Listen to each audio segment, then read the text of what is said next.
कौन है आज मेरी लाज बचाने आए।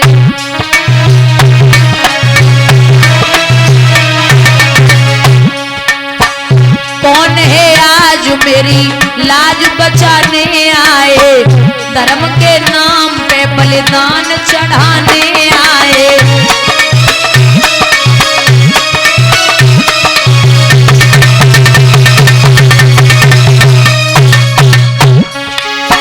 कौन है वीर जो परतंत्र सुखारी मां का, कौन है वीर जो परतंत्र सुखारी मां का, बेड़ियां काट के आजाद बनाने आए।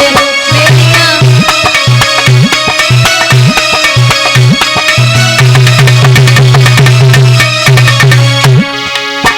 कौन है आज मेरी लाज बचाने आए, लाज बचाने आए, लाज बचाने आए।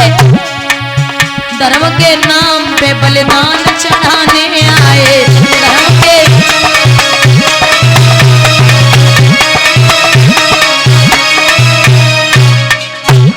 कोई ऐसा वीर पुरुष है जो मेरी लाज को बचा ले।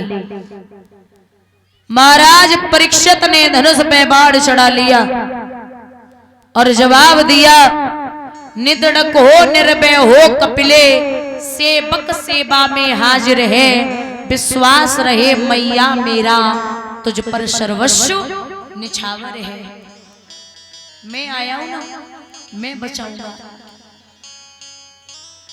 सूत जी बोले, महाराज ये बताइए ये गाय कौन थी और ये बैल कौन था, और जो इन दोनों को मार रहा था वो कौन था। तो बोले ये गाय जो थी ये पृथ्वी मैया है, और जो बैल है वो धर्म है। महाराज धर्म के 4 चरण होते, सत्य, तप, दया और दान। लेकिन बैल के एक ही पैर था। जब सतयुग था तब 4 थे, जब त्रेता युग आया तब 3 बचे, जब द्वापर आया तब 2 बचे, जब कलयुग ने अपना चरण दबा लिया तो सिर्फ एक पैर बचा है। और बुजुर्गों एक बात याद रखना, कलयुग की उम्र है 4,32,000। 4,32,000 वर्ष, इतनी कलयुग की उम्र है।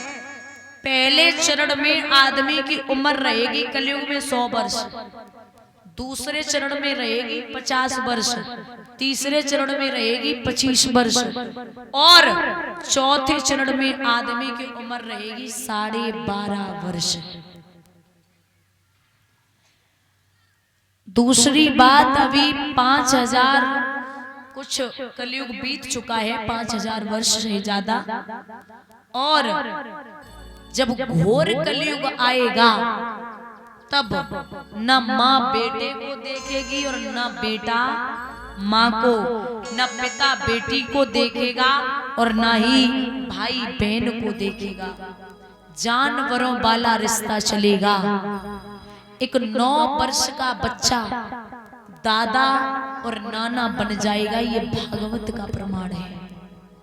इतना घोर कलयुग आने वाला है। अभी तो कुछ भी नहीं बीता, अभी कलयुग कुछ भी नहीं है। जब अपनी उम्र पे आएगा ना तब पता चलेगा कि कलयुग होता क्या है।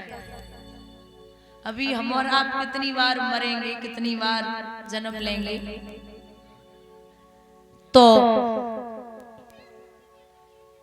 कलयुग बोले जो धर्म था, जो बैल के रूप में, और जो दोनों को मार रहा था वो कोई और नहीं, साक्षात कलयुग था। परीक्षित ने धनुष में बाण चढ़ा लिया, बोले मार देंगे। कलयुग बोले आपका अधिकार नहीं है। सतयुग, त्रेतायुग, द्वापर आया, सबने राज्य किया, अब मेरी बारी है, मैं भी राज्य करूंगा। परीक्षित ने कहा कि मैं तुम्हें 4 स्थान कौन कौन से? जहां स्त्री संग होता हो वहां तू निवास कर, जहां झूठी गवाही होती हो वहां तू निवास कर, जहां लोग मांस मदिरा खाते पीते हो, वेश्याओं का नाच होता हो वहां तू निवास कर। कलयुग बोला महाराज एक बात बताइए, अच्छा खासा आदमी तो ऐसी जगहों पर नहीं जाएगा, कोई अच्छा स्थान दे दो। बोले जा तू कनक में निवास कर। कनक माने सोना, और एक होता है धतूरा। कनक कनक ते सो गुनी, मादिकता अधिकाय, बा खाए बोरात और बा पाए बोराए।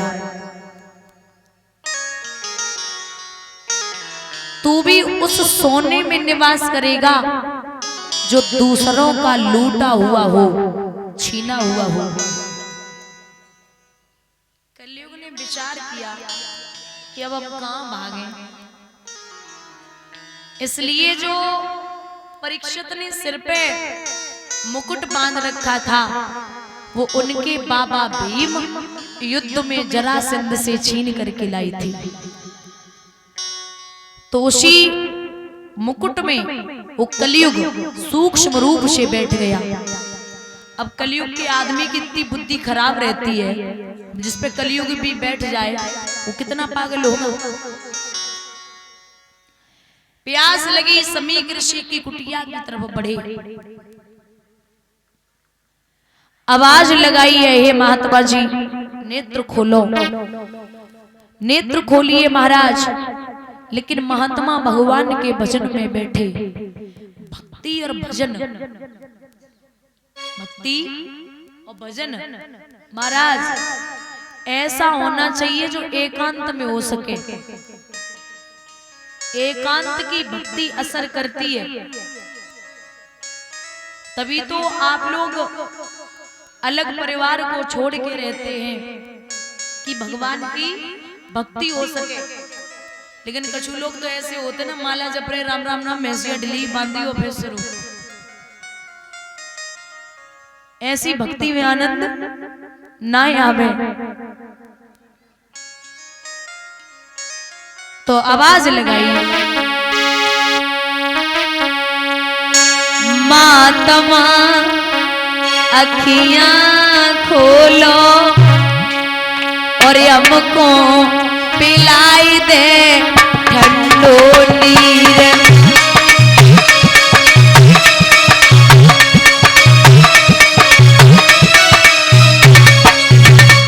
बाबा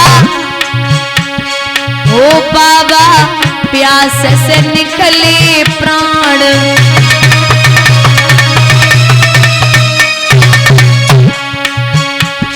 हे प्रभु जी प्यास से निकले प्राण।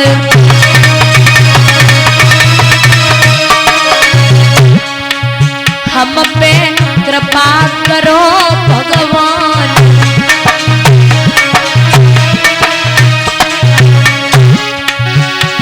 हम आए शरण तुम्हारी, हमको पिलाई दे ठंडो नीर।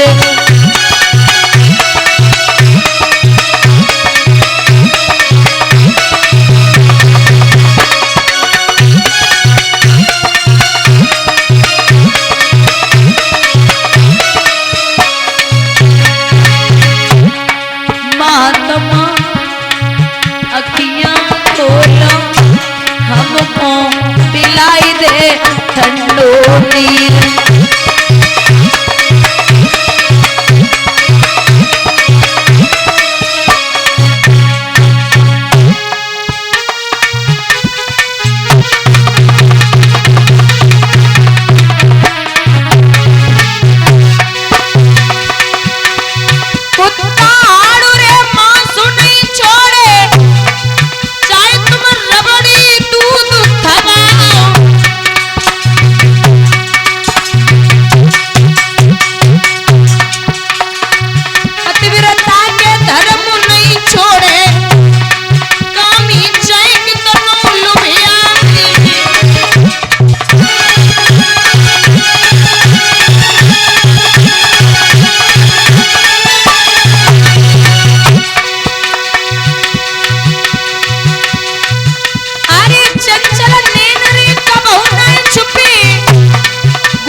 लालू के महल रुकी कबहू ना, बिना परहेज की नाई दवाई।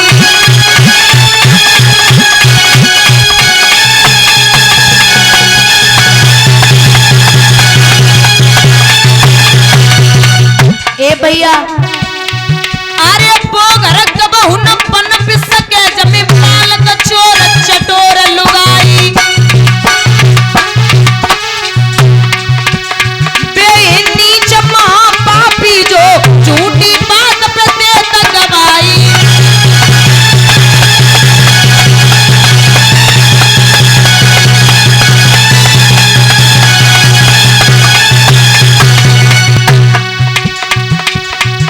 अरे काउनी पाले ते हरे परिवार, काउनी पाले पपैया मोर।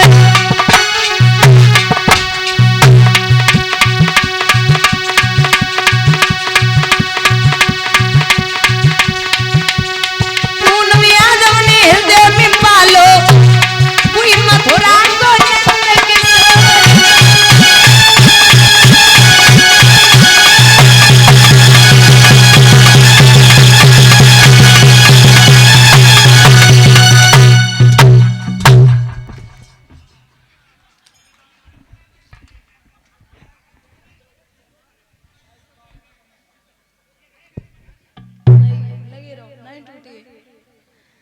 बोली गोविंद भगवान की, सतगुरुदेव भगवान की।